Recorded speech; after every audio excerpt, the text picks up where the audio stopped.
साथियों नमस्कार, स्वागत है आप सभी का एक बार फिर से आपके अपने YouTube चैनल हिंदी सर्वस पर। आज मैं एक छोटा सा वीडियो लेकर आया हूं जिसमें भक्ति काल के 35 अति महत्वपूर्ण प्रश्नोत्तर हैं। आशा करता हूं ये वीडियो आपको ज़रूर पसंद आएगा और सभी प्रकार की प्रतियोगी परीक्षाओं में इसका बड़ा ही महत्व है। वीडियो को पूरा देखें और चैनल को लाइक शेयर सब्सक्राइब करें। बहुत समय न लेते हुए चलते हैं हम लोग भक्ति काल महत्वपूर्ण प्रश्न भाग 1 का वीडियो शुरू करते हैं। चलिए देखते हैं। हमारा पहला प्रश्न है, कर्म जोग पुण्य ज्ञान उपासन सबही भ्रम भरमायो, श्री वल्लभ गुरु तत्व सुनायो, लीला भेद बतायो। ये पंक्ति निम्न में से किसकी है? हमारे विकल्प हैं नंददास, सूरदास, तुलसीदास, वल्लभाचार्य। तो इसका हमारा जो सही उत्तर है वह है सूरदास, विकल्प संख्या 2। चलते हैं अब दूसरे प्रश्न की ओर। दूसरा हमारा प्रश्न है, रणमल छंद जिसमें ईडर के राठौर राजा रणमल की उस विजय का वर्णन है जो उसने पाटन के सूबेदार जफर खां पर प्राप्त की थी। इस ग्रंथ के रचयिता कौन हैं? मुंज, जल्हन, श्रीधर और चंद। तो हमारा जो सही उत्तर है वह है श्रीधर। अब चलते हैं दूसरे प्रश्न की ओर। दूसरा हमारा प्रश्न है, कृष्ण की उपासना ब्रजेंद्र राय या ब्रजेंद्र कुमार के रूप में किस संप्रदाय के अनुयायी करते हैं? हमारा विकल्प है सखी संप्रदाय, चैतन्य संप्रदाय, निम्बार्क संप्रदाय, राधा वल्लभ संप्रदाय। तो हमारा जो सही उत्तर है वह है चैतन्य संप्रदाय, विकल्प संख्या बी। अब चलेंगे अगले प्रश्न की ओर। अगला हमारा प्रश्न है, पंचमकार में शामिल नहीं है। पहला विकल्प है मुद्रा, मध्य, मत्स्य और मंत्र। इसका सही उत्तर है मंत्र। अब चलेंगे अगले प्रश्न की ओर। अगला हमारा प्रश्न है, देश में मुसलमानों का राज्य प्रतिष्ठित हो जाने पर हिंदू जनता के हृदय में गौरव और गर्व के लिए वह अवकाश नहीं रह गया। यह कथन किसका है? शुक्ल जी, हजारी जी, रामविलास शर्मा जी और नगेंद्र जी। तो जो हमारा सही उत्तर है वह है शुक्ल जी, विकल्प संख्या 1। अब चलेंगे हम लोग आगे की तरफ। अगला हमारा प्रश्न है प्रश्न संख्या 6। धर्म का प्रवाह कर्म, ज्ञान और भक्ति इन 3 धाराओं में चलता है।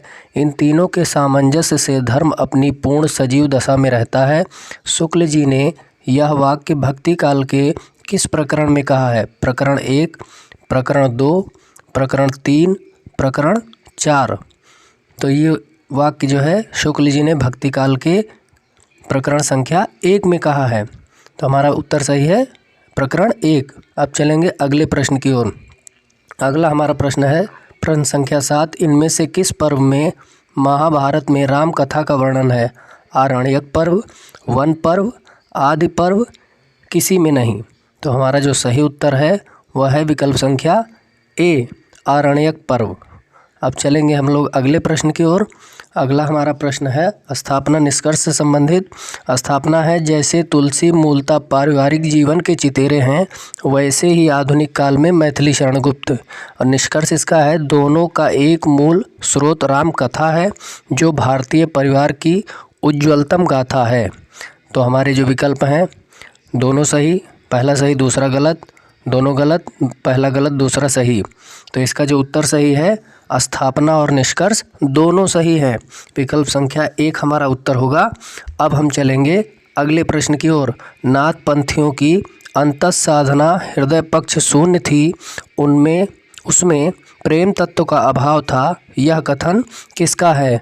हजारी प्रसाद द्विवेदी, महावीर प्रसाद द्विवेदी, रामचंद्र शुक्ल, रामविलास शर्मा। इसका जो उत्तर है वह है हमारा विकल्प संख्या 3, रामचंद्र शुक्ल।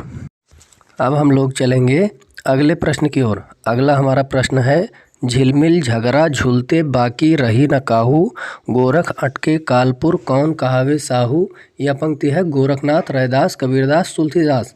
तो यह हमारी पंक्ति है कबीरदास की, विकल्प संख्या 3 सही है। अब चलेंगे हम लोग अगले प्रश्न की ओर। अगला हमारा 2 प्रश्न एक साथ है। किस पुराण में राम कथा का अंश है? विष्णु पुराण, वायु पुराण, भागवत पुराण, उपर्युक्त सभी। तो इसका जो उत्तर सही है वह है तीनों, उपर्युक्त सभी। अगला प्रश्न है, गोरख जगायो जोग भगति भगायो लोग प्रस्तुत पंक्तियों के रचयिता निम्न में से कौन हैं? गोरखनाथ, रैदास, तुलसीदास, सूरदास। तो ये पंक्तियाँ जैसा कि आप लोग जानते हैं तुलसीदास की कही हुई हैं। हमारा विकल्प संख्या 3 सही है। अब हम चलेंगे अगले प्रश्न की ओर। अगला हमारा प्रश्न है, कबीर ने ठीक मौके पर जनता के उस बड़े भाग को संभाला जो नाथ पंथियों के प्रभाव से प्रेम भाव और भक्ति रस से शुष्क और शून्य पड़ता जा रहा था। यह कथन कबीर के संदर्भ में निम्न में से किसने कहा है? राम कुमार वर्मा, श्याम सुंदर दास, हजारी प्रसाद द्विवेदी, रामचंद्र शुक्ल। तो यह हमारा जो है कथन रामचंद्र शुक्ल जी ने कहा है। अब चलेंगे अगले प्रश्न की ओर। अगला हमारा प्रश्न है, कर्म अर्थ शून्य विधि विधानों से निकम्मा हो सकता है, ज्ञान रहस्य और गुह्या की भावना से पाखंड पूर्ण हो सकता है और भक्ति इंद्रियोपभोग की वासना से कलुषित हो सकती है। यह कथन रामचंद्र शुक्ल ने अपने इतिहास के किस प्रकरण में कहा है? प्रकरण संख्या 1, प्रकरण संख्या 2, प्रकरण संख्या 3, प्रकरण संख्या 4। तो इसका जो हमारा सही उत्तर है वह है भक्तिकाल का प्रकरण संख्या 1। अब चलेंगे अगले प्रश्न की ओर। अगला हमारा प्रश्न है, किस जातक कथा में राम कथा है? हमारे विकल्प हैं साधुशील जातक, अनार्मक जातक, बाबेरु जातक, चंप साटक जातक। तो इसका सही उत्तर है अनार्मक जातक, विकल्प संख्या बी। अब चलेंगे अगले प्रश्न की ओर। अगला हमारा प्रश्न है, कबीर ने जिस प्रकार एक निराकार ईश्वर के लिए भारतीय वेदांत का पल्ला पकड़ा, उसी प्रकार उस निराकार ईश्वर की भक्ति के लिए सूफियों का प्रेम तत्व लिया और अपना निर्गुण पंथ धूमधाम से निकाला। यह कथन किसका है? राम कुमार वर्मा, श्याम सुंदर दास, हजारी प्रसाद द्विवेदी, रामचंद्र शुक्ल। तो इसका जो सही उत्तर है वह है विकल्प संख्या डी, रामचंद्र शुक्ल। अब हम चलेंगे अगले प्रश्न की ओर।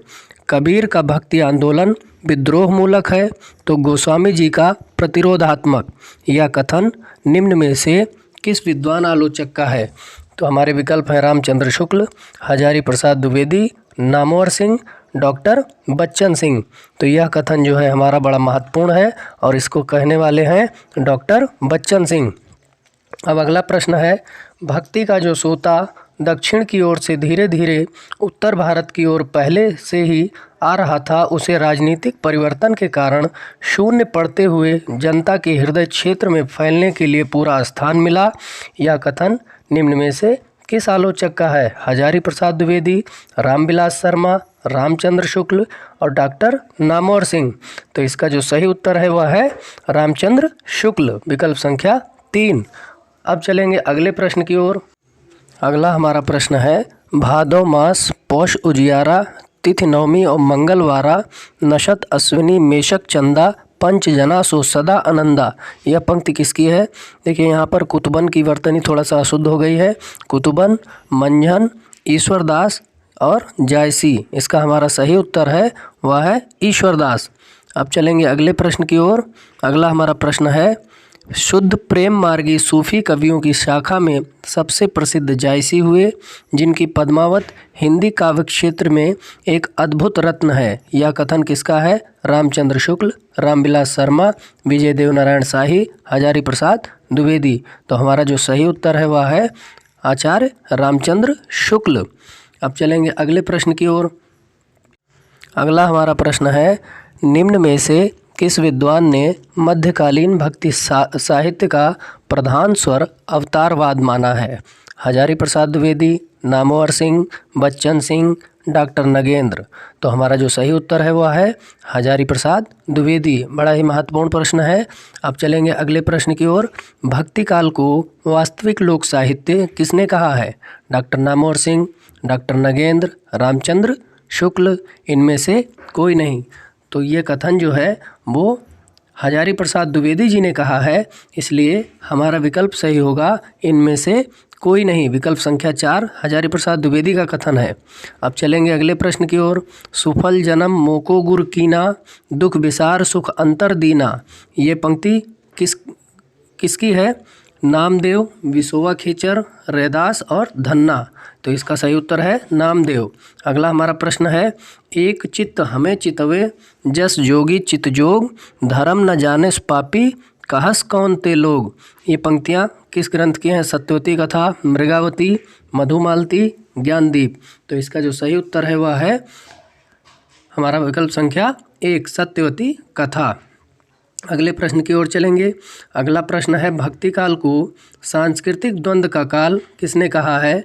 बड़ा ही महत्वपूर्ण प्रश्न है। गुलाब राय, नामवर सिंह, हजारी प्रसाद द्विवेदी, रामचंद्र शुक्ल। तो इसका सही उत्तर है हजारी प्रसाद द्विवेदी।